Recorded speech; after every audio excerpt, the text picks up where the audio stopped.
তোমার দুনিয়াতে আমি যেদিকে তাকাই, অথই নিয়ামতে ডুবে আছি যে সবাই। তোমার দুনিয়াতে আমি যেদিকে তাকাই, অথই নিয়ামতে ডুবে আছি যে সবাই। পাক পাখালির গানে শুনি তসবিহ কলো রব, তসবিহ কলো রব। আল্লাহ আমার রব, এই রবি আমার সব। বলেন সবাই, আল্লাহ আমার রব, এই রবি আমার সব। দমে দমে তনু মনে তারি অনুভব, তারি অনুভব। আল্লাহ আমার রব, এই রবি আমার সব। আলহামদুলিল্লাহ, সকল প্রশংসা সেই মহান রব্বুল আলমিনের জন্য, যে মহান আল্লাহ সুবহানাহু ওয়া তাআলা আপনাকে আমাকে সুন্দর অবয়বে সৃষ্টি করেছেন। আল্লাহ তাআলা ইচ্ছা করলে আপনাকে আমাকে অন্ধ, কানা, খোড়া, বোবা, প্রতিবন্ধী করে পাঠাতে পারতেন। যে আল্লাহ আপনাকে আমাকে সুন্দর অবয়বে সৃষ্টি করেছেন, এই জন্য আমরা মুনিবের দরবারে মনের সবটুকু আবেগ উজাড় করে দিয়ে পড়ি আলহামদুলিল্লাহ। দরুদ ও সালাম সেই মহামানবের প্রতি, যার শাফায়াত ছাড়া আমরা কেউ জান্নাতে যেতে পারবো না। সেই রহমাতুল লিল আলামিন, দুজাহানের বাদশাহ, আপনার আমার কাল হাসরের মাঠে মুসিবতের সময় একান্ত ব্যারিস্টার মুহাম্মদুর রাসূলুল্লাহ সাল্লাল্লাহু আলাইহি সাল্লাম। সম্মানিত হাজিরিন, আমরা বলছিলাম যে রবিউল আউয়াল মাসে জুড়েই আমরা নবীজির জীবনী থেকে আলোচনা শুনবো ইনশাল্লাহ। নবীজির আলোচনা আমরা এই জন্যে শুনবো যাতে করে এখান থেকে আমরা শিক্ষা নিতে পারি এবং বুঝতে পারি, পাশাপাশি আমল করতে পারি। আমরা যদি না জানি তাহলে কি আমরা আমল করতে পারবো? না, আমরা আমল করতে পারবো না। অনেকে বলে যে জন্মদিন পালন করা হারাম, এটা ঠিক আছে, জন্মদিন পালন করা হারাম। আমরা যেভাবে জন্মদিন পালন করি, কেক কাটি, মোমবাতি জ্বালি আর হ্যাপি বার্থডে টু ইউ, এইভাবে করে যে বছরে একদিন আমরা যেভাবে করে জন্মদিন পালন করি, এটা হারাম। কিন্তু নবীজি সপ্তাহে একদিন, প্রতি সপ্তাহে একদিন জন্মদিন পালন করতেন। সেটা কিভাবে? সপ্তাহে একদিন তিনি রোজা রাখতেন। বলেন সুবহানাল্লাহ।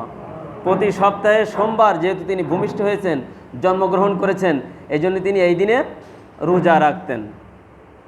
তো নবীজির এক বড় যে পুত্র ছিল, তার নাম ছিল আবুল কাসেম, আপনারা জানেন।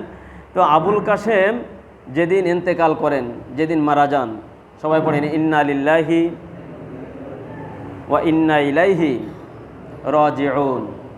সেদিন আবু জেহেল কি ঘোষণা দিল? সেদিন আবু জেহেল ঘোষণা দিল, একথা বলে বেড়ালো যে এই নবী হলো লেসকাটা, নির্বংশ, তার মৃত্যুর পরে এই পৃথিবী থেকে নাম নিশানা মুছে যাবে। বলেন সবাই নাউজুবিল্লাহ। যেহেতু তার পুত্র সন্তান নেই, এই কারণে তার নাম নিশানা থাকবে না। এই হলো লেসকাটা, নির্বংশ, আবতার।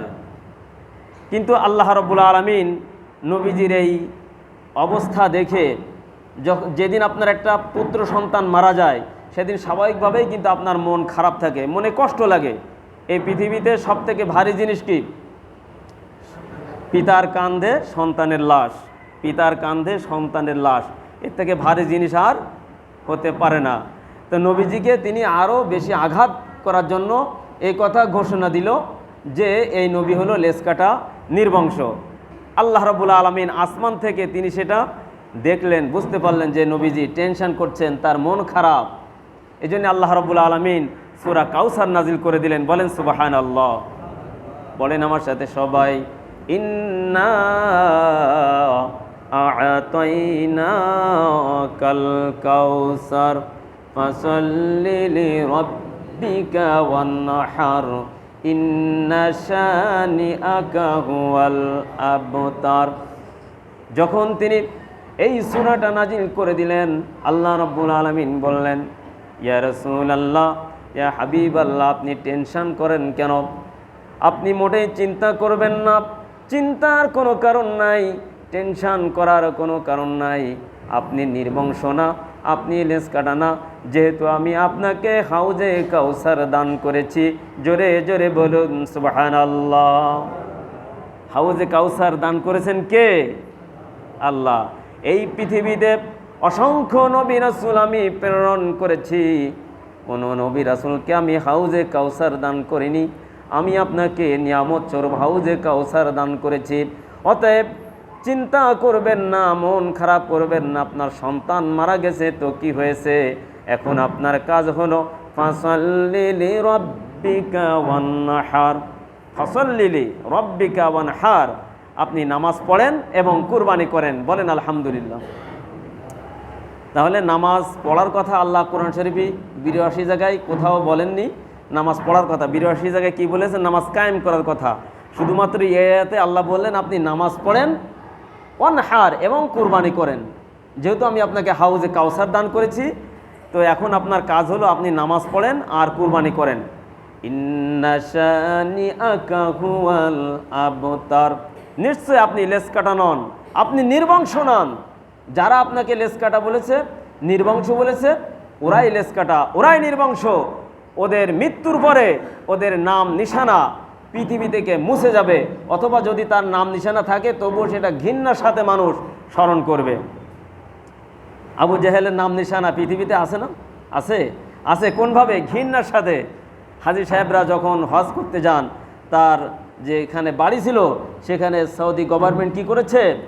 অসংখ্য বাথরুম, ১০২টা নাকি ২০২টা বাথরুম তৈরি করেছে, যে হাজী সাহেবের বাথরুমে যাওয়ার প্রয়োজন না, সেও একটু যায়, যে চিন্তা করে যায় আবু জেহেলের বাড়ি থেকে একটু, আবু জেহেলের বাড়ি কি একটু নাপাক করে দিয়ে আসি। এই ব্যবস্থাটা কে করেছেন? যাদের নাম নিশানা মুছে দিতে চাইছিল, যে আবু জেহেল ঘোষণা করেছিল। ওই দিনে, ওই সময় মক্কার যে আপনার ছিল সভাপতি, মক্কার সভাপতির দায়িত্ব ছিল আবু জেহেলের কাছে। সে সময়েও মক্কার লিডার ছিলেন আবু জেহেল। আবু জেহেল ক্ষমতায় ছিল, সে সময় আবু জেহেল ক্ষমতায় ছিল।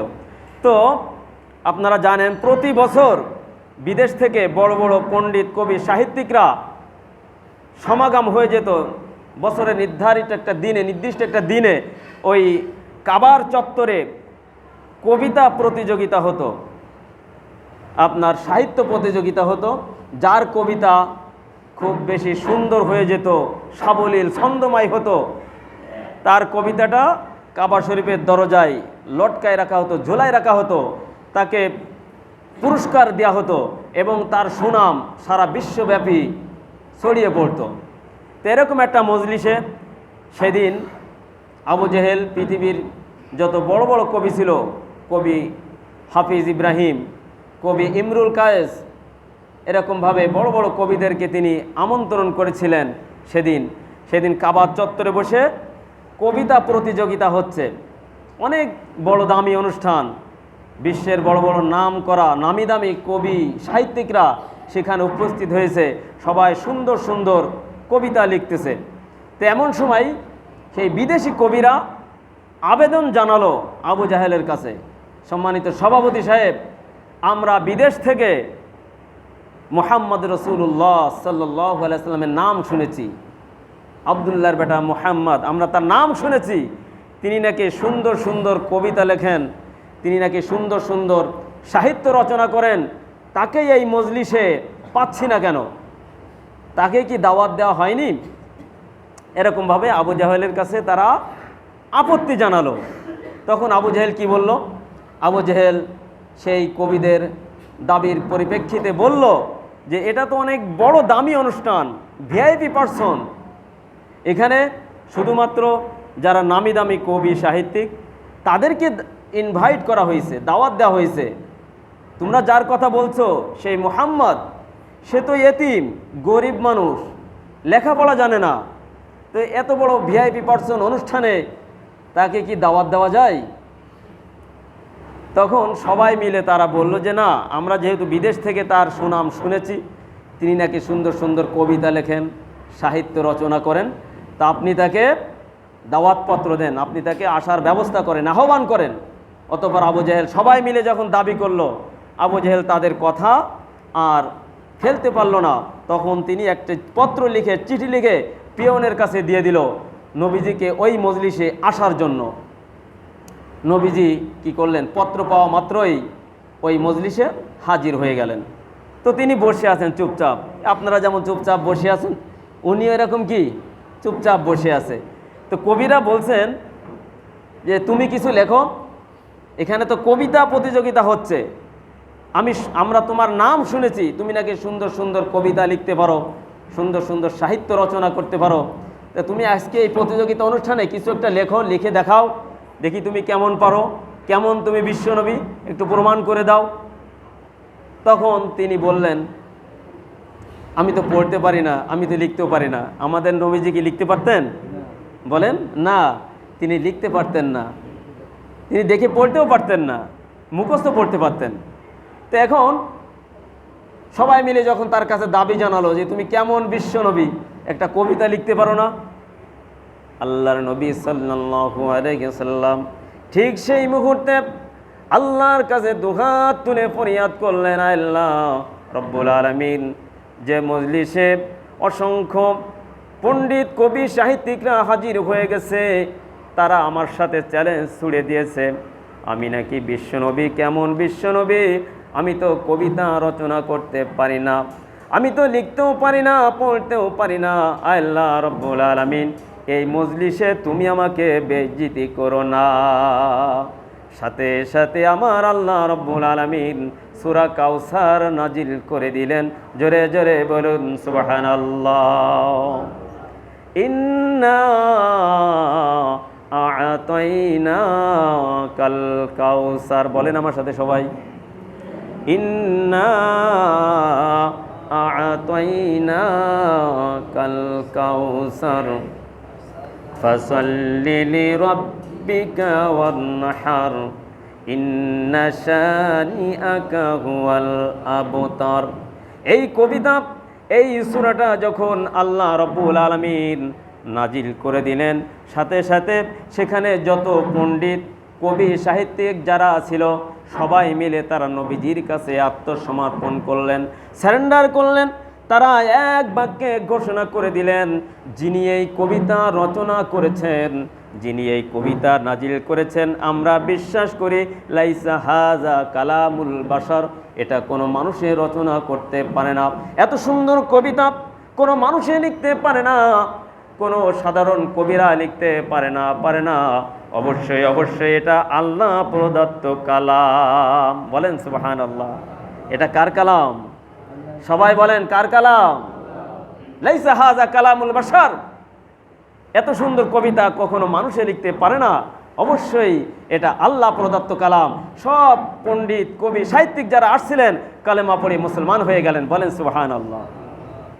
এভাবে করে আল্লাহ রব্বুল আলামিন ইসলাম সারা বিশ্বের বুকে ছড়িয়ে দিয়েছেন। তো যে কথা বলছিলাম, আবু জাহেল কি বলেছিল, যে এই নবী হলো নির্বংশ, লেজ কাটা। তার মানে কি? লেজ কাটা, নির্বংশ। তার মৃত্যুর পরে নাম নিশানা এই পৃথিবীতে থাকবে না। আল্লাহ রাব্বুল আলামিন বললেন, এই পৃথিবীতে বিশ্বব্যাপী এমন কোনো মুহূর্ত থাকবে না, এমন কোনো মিনিট থাকবে না, ঘন্টা থাকবে না, যে মুহূর্তে আপনার নাম আমার নামের সাথে উচ্চারণ হবে না। বলেন সুবহানাল্লাহ। সেটা কিভাবে?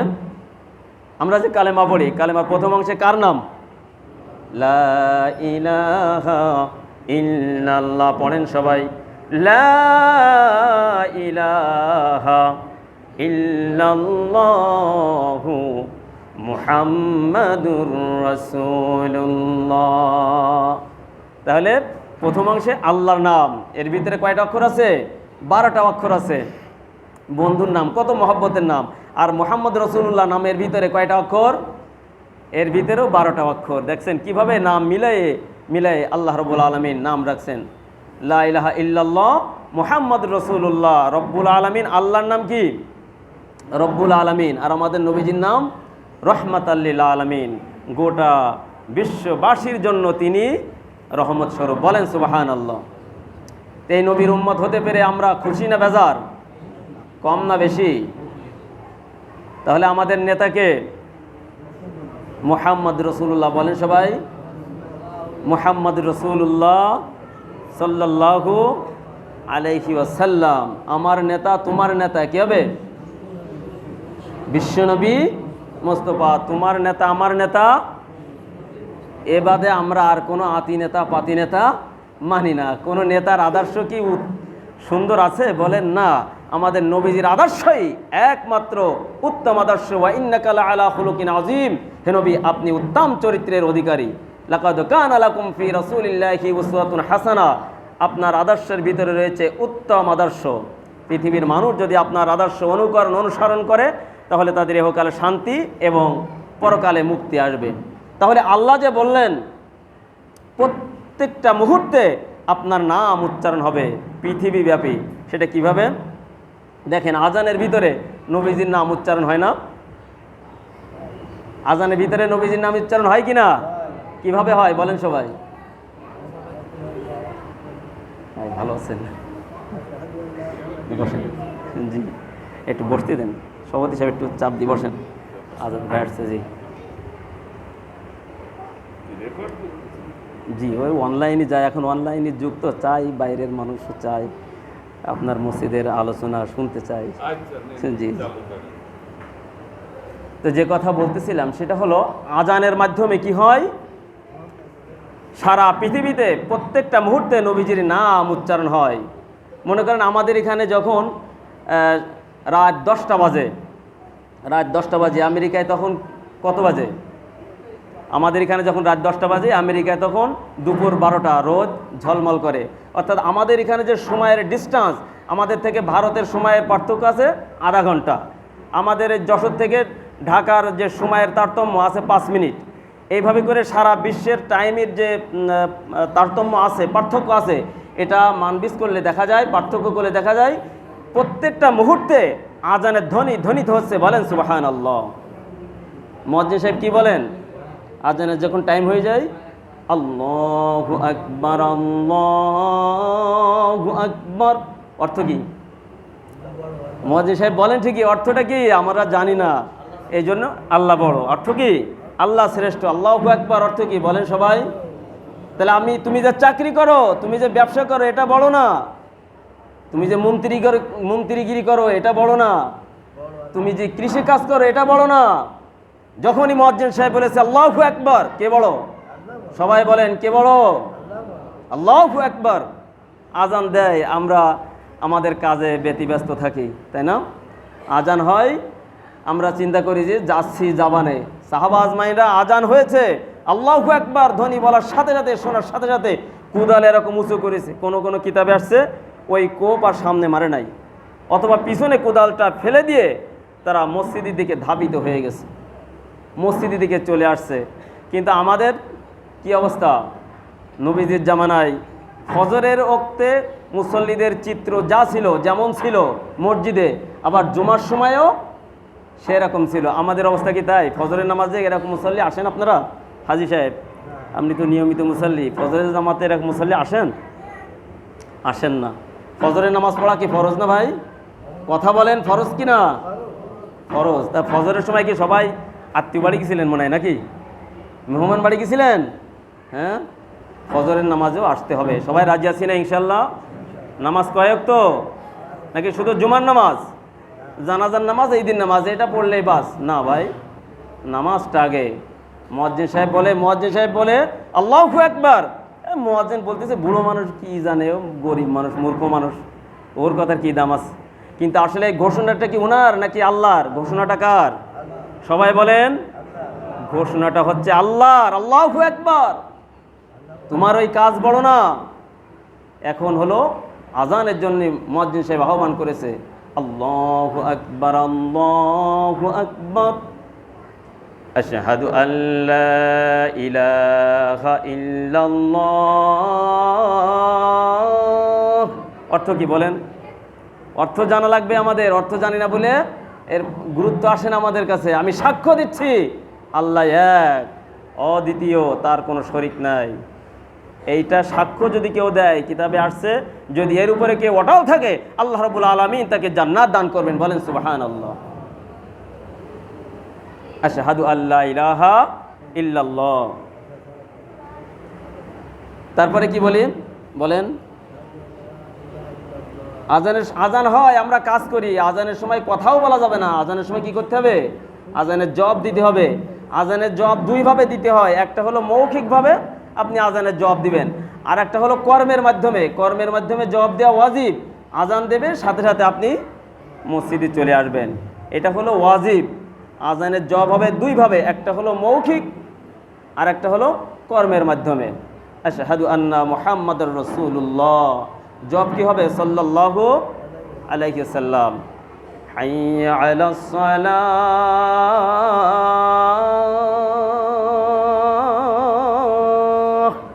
অর্থ কি বলেন? হ্যাঁ, নামাজ। নামাজ, কিন্তু অর্থটা কি? পুরো অর্থ কি? হাইয়া আলাস সালাহ, এসো নামাজের দিকে। কত সুন্দর কথা, হাইয়া আলাস সালাহ, এসো নামাজের দিকে। হাইয়া আলাল ফালাহ, হাইয়া আলাল ফালাহ অর্থ কি? ফালাহ মানে কি? সফলতা, কল্যাণ। এসো কল্যাণের দিকে। হাইয়া আলাল ফালাহ, এসো কল্যাণের দিকে, এসো সফলতার দিকে। আসসালাতু খায়রুম মিনান নাওম, অর্থ কি? ঘুম হইতে নামাজ উত্তম। আসসালাতু খায়রুম মিনান নাওম, ঘুম হইতে নামাজ উত্তম। কিন্তু ওই সময় তো আমাদের ঘুম বেশি আসে।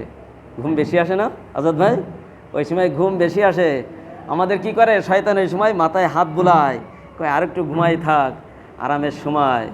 কিন্তু ঘুম পড়ার দিন আমাদের সামনে আসছে না। আর কেউ ডাকবে? আমরা যখন কবরে থাকবো কেউ ডাকবে না। দেখেন ভোরবেলায় ঘুমের থেকে ওঠা সব ডাক্তার কবিরাজ একমত পোষণ করেছেন, সব ধর্মাবলম্বীরা বলেছেন এই বজরের সময় ঘুমের থেকে ওঠা আমাদের স্বাস্থ্যের জন্য কল্যাণকর। আমরা কি করি? রাত 12টা পর্যন্ত চার দোকানে আড্ডা দিই। এই চার দোকান জাতি ধ্বংস করে দিবে। এত সময় পর্যন্ত আপনি চা খান, আমি অবাক হয়ে যাই। একটা চা পান করতে কত সময় লাগে? ঘন্টার পর ঘন্টা আপনি এখানে সময় অপচয় করেন। আখা, এত সময় দেওয়া যাবে না। চাই আপনি চা খান, চা পান করে বা চলে আসেন। সাহাবা আজমাইনরা যখন বাজারে গেছেন অথবা মসজিদে গেছেন, বাড়িতে যে জিজ্ঞাসা করেছে একজন ব্যক্তি যে তোমার আব্বু কোথায় গেছে, তা বলছে মসজিদে গেছে। কখন আসবে? কখন আসবে জানি না। তোমার আব্বু কোথায় গেছে? বাজারে গেছে। কখন আসবে? এক্ষুনি চলে আসবে। আর আমাদের অবস্থা কি? যদি কেউ জিজ্ঞেস করে তোমার আব্বু কোথায়, তো বাজারে গেছে, কখন আসবে? বাজারে গেছে, কখন আসবে জানি না। মসজিদে গেছে, কখন আসবে? এই এক্ষুনি চলে আসবে। মসজিদে গেছে, কখন আসবে? এক্ষুনি চলে আসবে। মানে মসজিদ হচ্ছে আমাদের জেলখানা। মসজিদে বসতে থাকতে আমাদের ভালো লাগে না। আখা, এই জন্য ভাই দোস্তর বুজুর্গ, যখন মুয়াজ্জিন আজান দেবে সাথে সাথে তোমার এত বড় সাহস, মুয়াজ্জিন আজান দেয়, আল্লাহর ঘোষণা করে, তোমার হাতে যতই কাজ থাকুক না কেন, কাজ থাকুক বা না থাকুক, অনেক যুবক ভাইরা আছে মসজিদের পাশ দিয়ে ডঙ্কা মেরে চলে যায়, তারা মসজিদের দিকে আসে না। এই জন্য আজান দিলে আমরা সবাই 5 ওয়াক্ত নামাজ পড়বো, রাজি আছি তো ইনশাল্লাহ। আর আজানের পরে আমরা আজানের দোয়া পড়বো। আজানের দোয়াটা আমাদের প্রত্যেকে মুখস্থ করা দরকার। এই আজানের দোয়া যে পড়বে, হাসরের মাঠে আল্লাহ রাব্বুল আলামিনের নবীজি তার জন্য শাফায়াত করবেন। বলেন সুবহানাল্লাহ। বলেন সবাই, আল্লাহুম্মা রাব্বা হাযিহিদ দাওয়াতিত তাম্মাতি ওয়াস সালাতিল কায়িমা। বলেন আমার সাথে সবাই, আল্লাহুম্মা রাব্বা হাযিহিদ দাওয়াতিত তাম্মাতি ওয়াস সালাতিল কায়িমা আতি মুহাম্মাদানিল ওয়াসিলাতা ওয়াল ফাযিলা ওয়াদ দারাজাতার রাফিআ ওয়াবআসহু মাকামান মাহমুদান আল্লাযী ওয়া'আদতা ওয়ারযুকনা শাফাআতাহু ইয়াওমাল কিয়ামাহ ইন্নাকা লা তুখলিফুল মিআদ। যদি নাও পারেন আমার সাথে সাথে ঠোঁট নাড়ান, তাহলে সব দান করবেন কে? আপনি পারেন না, চেষ্টা করেন না, তাহলে তো আল্লাহ এটা গ্রহণ করবেন না। হে আল্লাহ, অর্থ কি? হে আল্লাহ, এই পরিপূর্ণ আহ্বান এবং শাশ্বত নামাজের তুমি প্রভু হযরত মুহাম্মদ মুস্তাফা সাল্লাল্লাহু আলাইহি ওয়াসাল্লামকে দান করো সুমহান মর্যাদা এবং বেহেশতের প্রশংসিত স্থানে তাকে অধিষ্ঠিত করো, যার প্রতিশ্রুতি তুমি আল্লাহ তাকে দিয়েছ। আর কিয়ামতের কঠিনতম দিনে আমাদেরকে তার শাফায়াত নসিব করে দিও। নিশ্চয় তুমি ভঙ্গ করো না অঙ্গীকার। বাংলা অর্থ মুখস্থ করা জরুরি না, কিন্তু আজানের দোয়াটা মুখস্থ করা জরুরি। যখন কোনো ব্যক্তি আজান দেয়, আজান শুনে যত মানুষ নামাজ পড়ে সমপরিমাণ সব আল্লাহ মুয়াজ্জিনের আমল নামায় দান করেন। বলেন সুবহানাল্লাহ। তাহলে মুয়াজ্জিনি করা লাভ না ক্ষতি? হাসরের মাঠে সব থেকে মাথা উঁচু থাকবে কার? মুয়াজ্জিন সাহেব, যিনি আজান দেয় তার মাথা সব থেকে উঁচু থাকবে। আজান দিলে শুধু মুসল্লিরা নামাজ পড়ে না, মা বোনেরা মহিলারাও নামাজ পড়ে, এমনকি ফেরেশতারাও নামাজ আদায় করেন। যিনি এটা অনেক বড় সবের কাজ। আপনি নামাজ পড়লেন, আজান দিলেন, আপনার নামাজ হলো না, কিন্তু আপনার আজান শুনে একজন নামাজ পড়েছে, সমপরিমাণ সব আল্লাহ আপনার আমল নামায় দান করবেন। বলেন সুবহানাল্লাহ। এই জন্য আজান যখন হবে মসজিদে, ইসলামের প্রথম মুয়াজ্জিন কে বলেন তো? হ্যাঁ বলেন, এটা সাধারণ জিনিস। হযরত বিল্লাল রাদিয়াল্লাহু, বলেন পুরা নাম বলেন, হযরত বিল্লাল রাদিয়াল্লাহু তাআলা আনহু। আমি তো মনে করি মুসলমানদের জাতীয় সঙ্গীত হবে এই আজান। বাংলাদেশ সহ সারা বিশ্বে মুসলমানদের জাতীয় সঙ্গীত হবে কি? আজান। কারণ এই আজান যখন জাতীয় সঙ্গীত হবে তখন কেউ এখানে আর কোনো আপত্তি করতে পারবে না। আপনি এমন এমন দেশ, যারা বিদেশ সফর করেছেন, আজাদ ভাই আছেন এখানে, দেখবেন যে শত শত মাইল চলে যাচ্ছেন, মুসলমান আছে কিনা, মসজিদ আছে কিনা টেরই পাবেন না। কিন্তু যখন কোনো জায়গা থেকে যদি হঠাৎ ঘোষণা আসে আল্লাহু আকবার, তখন তিনি কি ভাববেন? সে মুসলমান। তার কলিজাটা ঠান্ডা হয়ে যাবে যে না, এখানে মসজিদ আছে, এখানে মুসল্লি আছে, মুসলমান আছে, যাই 2 রাকাত নামাজ আদায় করে আসি। তাহলে আজান যদি জাতীয় সঙ্গীত হয় আমাদের কোনো সমস্যা? হ্যাঁ, আজানের থেকে পবিত্র বাণী, পবিত্র ধ্বনি এই পৃথিবীতে আর হতে পারে? এই পৃথিবীতে আর হতে পারে না। এমন জাতীয় সঙ্গীত আমাদের যার ভিতরে শিরিক রয়েছে। ওমা চিরদিন তোমার আকাশ, তোমার বাতাস। আচ্ছা, আকাশ বাতাসের মালিক কি মা হতে পারে? বলেন, আপনার মা কি আকাশ বাতাসের মালিক? আমার মা? যদি মা দুর্গাকে লক্ষ্য করে এটা বলা হয় তাহলে কি ঠিক হবে?